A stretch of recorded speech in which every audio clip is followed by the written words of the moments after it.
Hello and welcome to Big Deck Energy. This is a new channel I'm starting as a hobby. No schedule for uploads or promises of new content yet, but I wanted to show everyone one of my favorite deck lists today.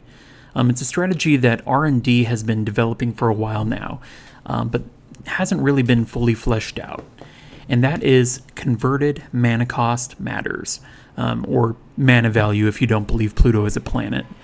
Now to preface, the goal of this deck was to create something original, something that I haven't seen being played on other channels, or even something that's listed as a deck subtype by EDHREC. So please, enjoy my deck building guide, and comment below if you have any ideas for how to improve it. I will mention that while there wasn't specifically any budget for the deck, it doesn't include a lot of your more expensive mana rocks that would no doubt improve its efficiency. So if you got them, play them. At the time of recording, this deck can be built for around $136. There have been many cards recently that are directly tied to the converted mana cost of your commander that is either on the battlefield or in the command zone. Basically, this deck seeks to reverse engineer Eminence to gain an advantage with the cards being played in the 99.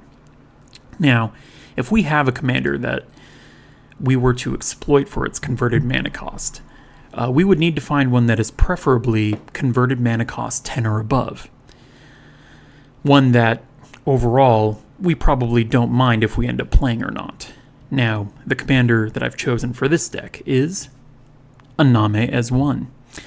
At time of recording, this commander currently has 201 decks on EDHREC, with a vast majority of the decks being listed as Spirit Tribal. Well, this makes sense. Iname as 1 is a 12 mana, 8/8 legendary spirit, 8 generic, 2 black, 2 green, who reads, when Iname as 1 comes into play, if you played it from your hand, you may search your library for a spirit card, put it into play, then shuffle your library. When Iname as 1 is put into a graveyard from play, you may remove it from the game. If you do, return target spirit from your graveyard to play. Now, you may already be thinking, wait, if you cast this from the command zone, doesn't that make its first ability useless? And the answer to that is a resounding yes. Although there are a few cards in the deck that do mitigate that downside, the part we care about most is the huge converted mana cost of 12, making it tied for one of the most expensive legendary creatures legal in the commander format. So let's get into some of the more impactful cards in this list. So the card that gave me the idea to start the deck in the first place was none other than Tangleweave Armor, a 4-mana living weapon equipment that reads, equipped creature gets +X/+X, where X is the greatest mana value among your commanders. This ability does not care if your commander, Iname as 1 in this scenario, is on the battlefield or in the command zone, meaning that you've just played a 4-mana 12/12 creature. Take that, Gigantosaurus. It took no advanced setup, no hoops to jump through. In this deck, it is simply a 4-mana 12/12 that can be later repurposed as an amazing equipment if that germ happens to catch removal or a board wipe. After seeing this, I couldn't help but turn to Scryfall and try to find other cards that care about your commander's converted mana cost. Among other cards, another one that makes a massive impact due to Iname as 1 is Stinging Study. Stinging Study is a 5-mana instant that reads, you draw X cards and you lose X life, where X is the mana value of the commander you own on the battlefield or in the command zone. Now, as the card says, this is going to sting. When you cast this card, you will draw 12 cards and lose 12 life. While losing a quarter of your life may seem like a steep cost, remember that life is a resource, and that one card for 1 life is one of the best rates of card draw that exists in the game. With this deck running a lot of your traditional green ramp, you can often play this as early as turn 3 or 4, refilling and filtering your deck. Remember, your commander can reanimate spirits from your graveyard. Don't be afraid to pitch that 8-mana Myojin you won't be playing for another couple turns. in this deck's being study is at its most effective value possible in the entire EDH format.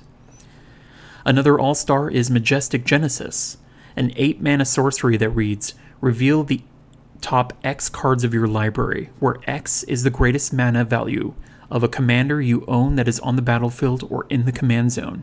You may put any number of permanent cards from among them onto the battlefield. Put the rest on the bottom of your library in a random order.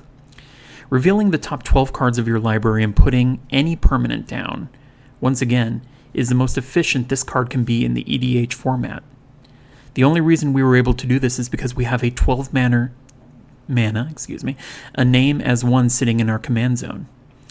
We aren't casting it, but the cards are receiving benefits from its quote-unquote eminence. We are also running Cloudkill, a 6-mana board wipe that this deck will give all creatures -12/-12. An excellent way around indestructible creatures your opponents may have. Is Toxic Deluge better? Yes, but Cloudkill reaches its maximum synergy here.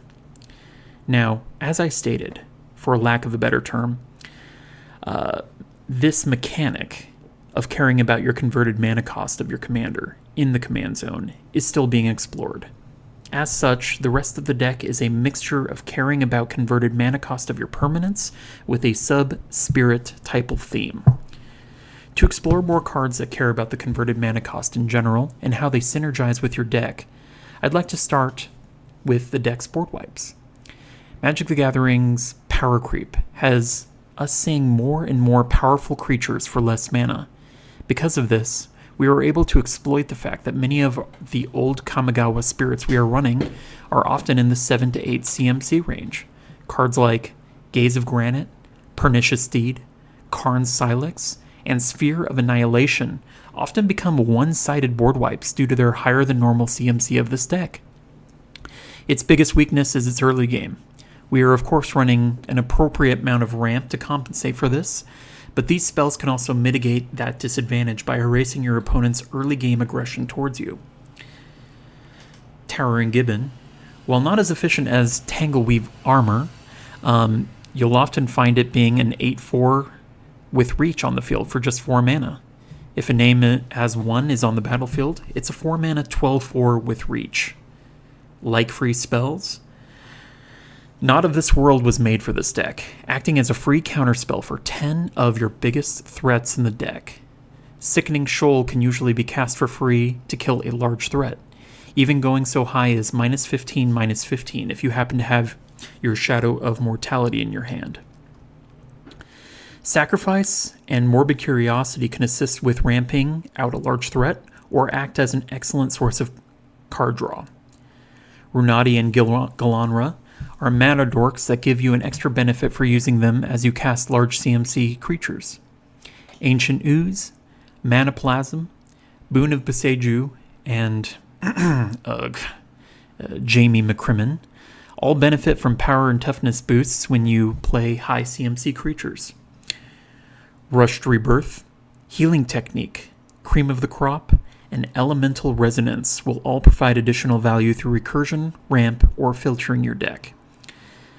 Now, to circle back to a name as one as your commander, there are some games you honestly will not play it, but there are plenty of games where it is entirely possible. Luckily, Golgari Colors have the best support for pulling your commander out of the command zone and into your hand. It doesn't take many slots in your deck to make this possible. As such, I run all the available options: Campfire, Netherborn Altar, Road of Return, and Command Beacon are all in the deck. The rest of the deck is in the list below. Your time is important to you, so I won't insult your intelligence by telling you the deck needs high CMC spirits and ramp to thrive. I'd love to see some collaboration on this. I did Golgari in name as 1 because it had the highest CMC possible, but as it's limited to only 2 colors, it does make the deck a little less efficient than it would otherwise be. I have been playing around with maybe making a deck like this with Progenitus, where you could use all 5 colors and have a 10 commander option. thank you for watching this video, and I'll hopefully be putting more deck lists up in the months to come. Have a great rest of your day.